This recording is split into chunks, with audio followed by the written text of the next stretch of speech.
नमस्कार। वो रात बेहद डरावनी थी जिसमें सिर्फ चांदनी ही नहीं बल्कि इंसानियत की हर उम्मीद धुंधली नजर आ रही थी। मध्य प्रदेश के डिंडोरी जिले के छोटे से गांव लालपुर में एक जमीन के पुराने विवाद ने ऐसा हिंसक रूप धारण कर लिया कि एक पूरा परिवार तबाह हो गया। चारों ओर केवल चीख पुकार थी, खून के छींटे और बहते आंसू थे। शिवराज और उसके परिवार पर कुछ लोगों ने धारदार हथियारों से हमला कर दिया, जिसने पिता और उसके एक बेटे की जान वहीं ले ली। शिवराज जो अपनी अंतिम सांसों के साथ अस्पताल पहुंचा, अपनी गर्भवती पत्नी, अपने 3 बच्चों के भविष्य को अंधकार में छोड़कर विदा हो गया। शिवराज को गाड़ासरई के प्राथमिक स्वास्थ्य केंद्र लाया गया था, जहां अस्पताल का बिस्तर खून से लथपथ था और जीवन और मृत्यु के बीच जूझते हुए शिवराज ने अस्पताल में ही आखिरी सांस ली। वहीं उसकी गर्भवती पत्नी, जिसकी गोद में अभी एक बच्चा भी आने वाला था, पति की मौत के दुख में डूबी खड़ी थी। और तभी अस्पताल के स्टाफ ने उससे कहा कि वो बिस्तर साफ करे। हाँ, उसी बिस्तर को जिस पर कुछ पल पहले उसका पति खून से सना पड़ा था। कल्पना कीजिए उस पल की, एक मां, एक पत्नी जिसने अभी अपने पति को खोया था और उसके गर्भ में पल रहे बच्चे के भविष्य का अंधकार उसके सामने था। उसे अस्पताल के बिस्तर से खून साफ करने के लिए कहा गया हो। ऐसा दृश्य देखकर किसी का भी दिल दहल उठेगा, पर अस्पताल के स्टाफ के लिए मानो यह सब एक आम बात थी, एक ऐसी प्रक्रिया जिसे मानवीयता की कोई परवाह नहीं थी। आखिर वो किस कदर टूटी होगी, ये विचरणीय है। और ये एक अजीब विरोधाभास है, जहां एक और लोग चिकित्सा क्षेत्र को सेवा और संवेदनशीलता का प्रतीक मानते हैं, वहीं दूसरी ओर इस तरह की घटनाएं हमारे स्वास्थ्य तंत्र के असली रूप को सामने भी लाती हैं। सवाल यह उठता है कि क्या हमारा तंत्र और केवल एक निष्क्रिय प्रक्रिया रह गया है?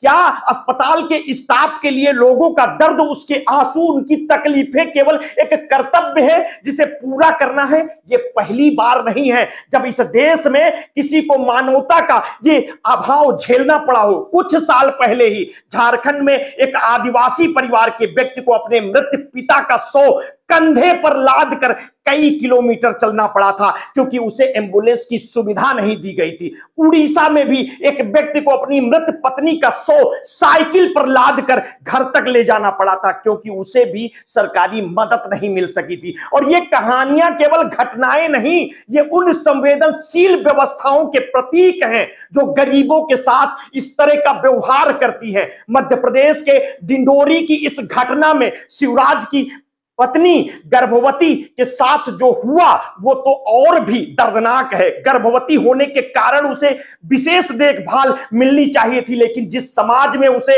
अपने पति का खून साफ करने के लिए मजबूर किया गया, उस समाज में क्या किसी ने उसके गर्भ में पल रहे बच्चे की सुरक्षा और मानसिक स्थिति के बारे में सोचा होगा?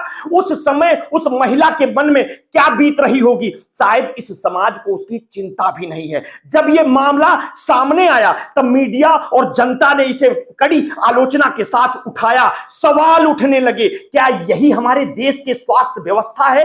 क्या यही मानवीयता का स्तर रह गया है? एक गर्भवती महिला जो अपना सब कुछ खो चुकी हो, उसे इस प्रकार की बेइज्जती का सामना क्यों करना पड़ रहा है? क्या हमारे अस्पताल केवल रोगों का इलाज करते हैं या इंसानों की पीड़ा को समझने में भी सक्षम है? मामले का तूल पकड़ने के पर प्रशासन ने इस घटना को संज्ञान में लिया और दोषी कर्मचारियों के खिलाफ कार्रवाई करते हुए कुछ कर्मचारियों को निलंबित कर दिया। लेकिन क्या ये कार्रवाई पर्याप्त है? क्या उससे उस महिला के दर्द को कम किया जा सकता है?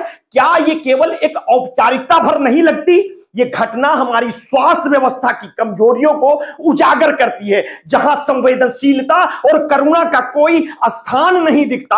आखिर क्यों? क्यों हमारे तंत्र गरीब और वंचित तबके को इस तरह के अपमान का सामना करने के लिए मजबूर करता है? क्या यही वो स्वास्थ्य सेवा है जिस पर हम गर्व करते हैं? क्या कोई सरकार, कोई अधिकारी, कोई व्यवस्था इस बात का जवाब दे पाएगी कि एक गर्भवती महिला से ऐसा अमानवीय व्यवहार क्यों किया गया? ये सवाल समाज के हर उस व्यक्ति के लिए है जो गरीबों की तकलीफें समझने की कोशिश करता है। और अगर इस महिला के साथ ये घटना नहीं घटी होती तो क्या किसी को यह एहसास होता कि हमारे सिस्टम में कितनी कमियां हैं? क्या यह जरूरी है कि हमें हर बात पर हर बार की तरह घटनाएं देखने को मिले ताकि हम समझ सके कि हमारे तंत्र में सुधार की कितनी आवश्यकता है? और इस घटना से यह भी सवाल उठता है, क्या हमारे स्वास्थ्य केंद्र केवल नाम मात्र के लिए है? क्या कर्मचारियों को यह सिखाया नहीं जाता, बताया नहीं जाता कि मरीजों और उनके परिवारों के प्रति संवेदनशील होना कितना महत्वपूर्ण है? क्या उन्हें उनकी परेशानियों और दर्द को समझने का प्रशिक्षण नहीं मिलता? और अगर नहीं मिलता तो क्यों नहीं? और हम आज अपने प्रदेश के किसी भी सरकारी अस्पताल में चले जाएं, मौजूद चिकित्सक मरीजों और तीमारदारों से ऐसा व्यवहार करते हैं जैसे मानो थाने में किसी थानेदार किसी आरोपित अपराधी से बात करते हैं, मानो वो सरकारी अस्पताल आकर अपराध कर दिया हो, जबकि उसी मरीज के पैसे से चिकित्सा क्षेत्र से जुड़े लोगों के घरों की रोटियां पकती हैं।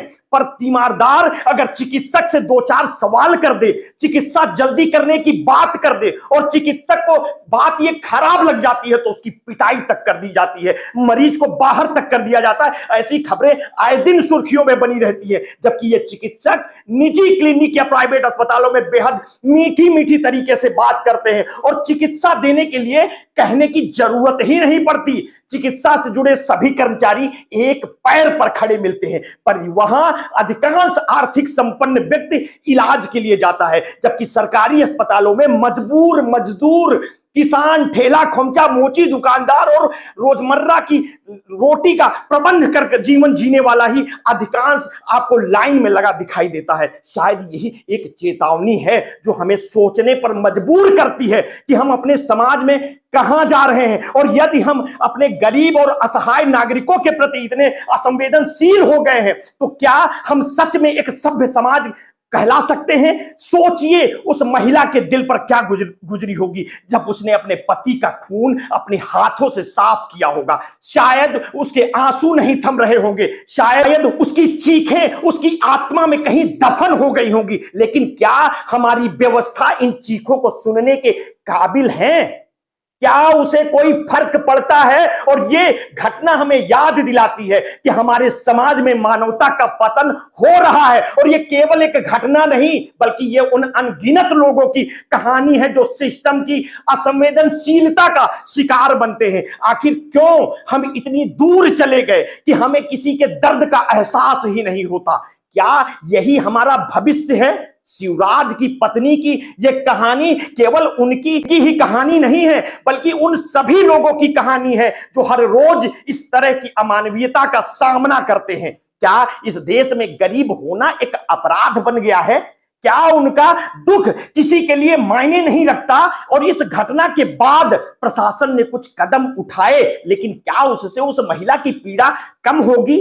क्या इस तरह की घटनाएं दोबारा नहीं होगी? और जब तक हम अपनी सोच में बदलाव नहीं लाएंगे, जब तक हम मानवीयता को अपने सिस्टम का हिस्सा नहीं बनाएंगे, तब तक ऐसी घटनाएं होती रहेगी और शायद ये हमारे समाज की एक कड़वी सच्चाई बन जाएगी। इस कहानी का अंत कोई सुखद नहीं है क्योंकि ये हमारी सामाजिक व्यवस्था के अंधेरे कोनों का सच है। और जब तक हम इस सच का सामना नहीं करेंगे, जब तक हम इसे बदलने की कोशिश नहीं करेंगे, तब तक हमारी सभ्यता केवल एक छलावा मात्र बनी रहेगी। पर इस पूरे घटनाक्रम को आप किस तरह से देखते हैं? मेरा आपसे सवाल है, क्या ये सरकारी चिकित्सक या सरकारी कर्मचारी किसी विधायक, सांसद, मंत्री, अमीर जादों से ऐसा व्यवहार करते हैं? हमें अपनी प्रतिक्रिया वीडियो के कमेंट बॉक्स में अवश्य दीजिएगा। आपने अगर अभी तक हमारे इस चैनल को सब्सक्राइब नहीं किया है तो तत्काल कर लीजिए, बेल आइकन दबाना बिल्कुल ना भूलिए। अपने स्वास्थ्य के प्रति सचेत रहिए,